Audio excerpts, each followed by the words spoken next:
Bonjour à tous et bienvenue pour une nouvelle vidéo sur ma chaîne La Bibliothèque de Riel.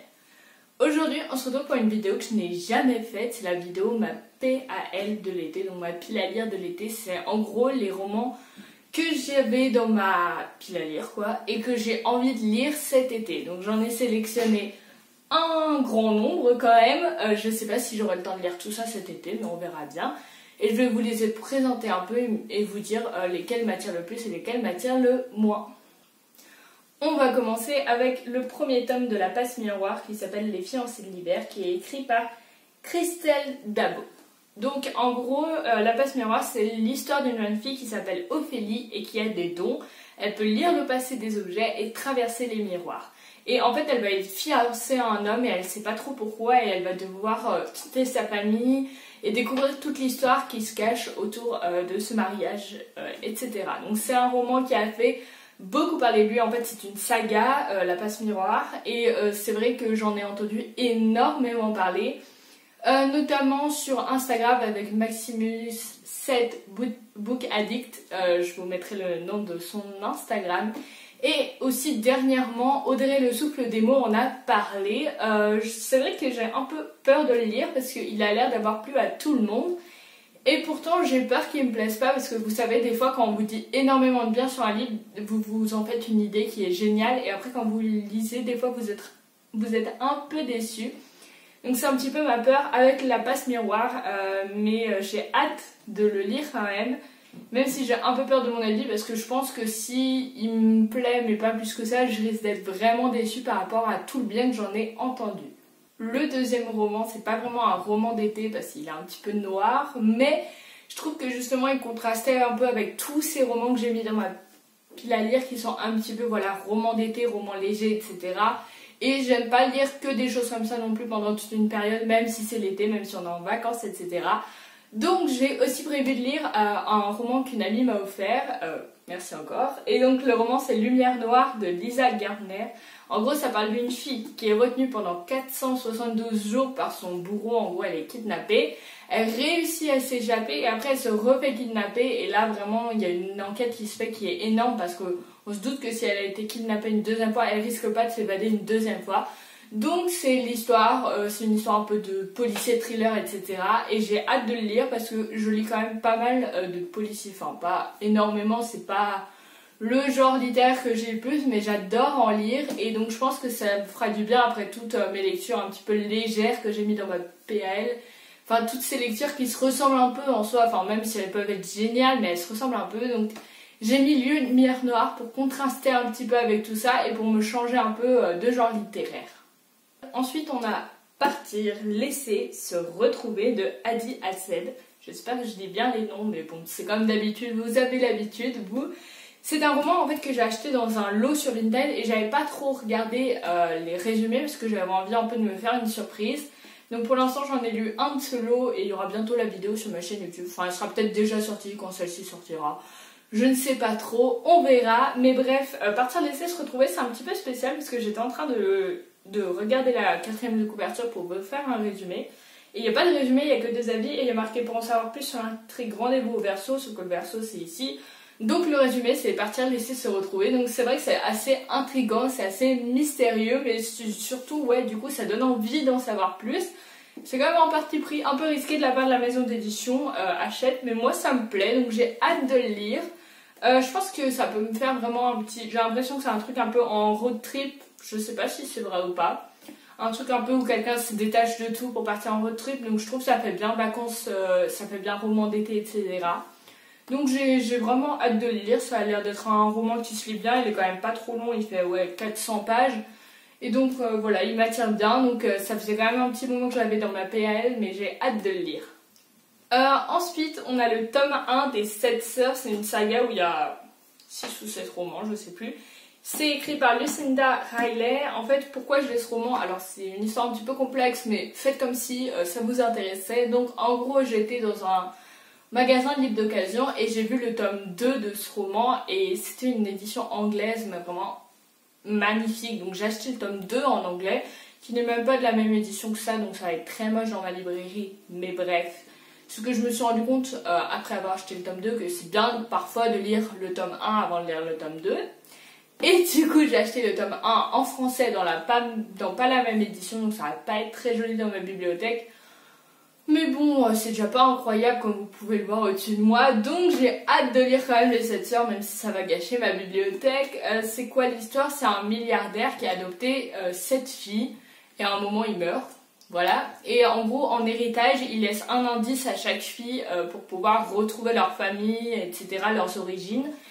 Et donc chaque tome se concentre sur une des filles qui doit retrouver ses origines, et là c'est le tome sur Maya. Et je vais juste aller chercher l'édition anglaise pour vous la montrer et que vous voyez à quel point elle est belle. Donc ça c'est l'édition anglaise, osez me dire qu'elle n'est pas jolie vraiment.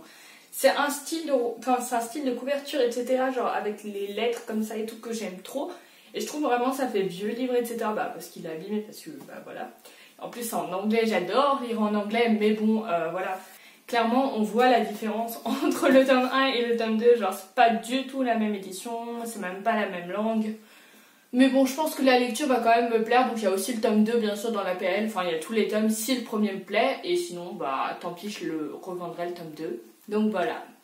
On a encore un livre en anglais avec An Abundance of Catherines. Bravo pour l'accent anglais. Merci, merci. Donc Une abondance de Catherine en français pardon, c'est écrit par John Green. J'adore lire du John Green ces temps-ci.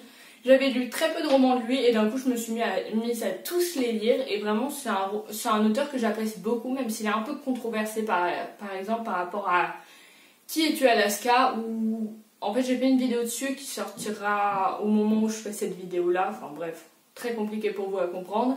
Et il est controversé parce que dans Qui es-tu Alaska, il y a un rapport au corps des femmes qui est un peu bizarre et que j'avais pas identifié, parce que moi ça m'avait pas choqué, parce que justement j'avais l'impression qu'il disait l'inverse de ce qu'il pensait. Enfin bref, pour moi il critiquait pas les femmes, au contraire il montrait comment les gens ont une image dégradante de la femme, mais ça c'est chacun son opinion.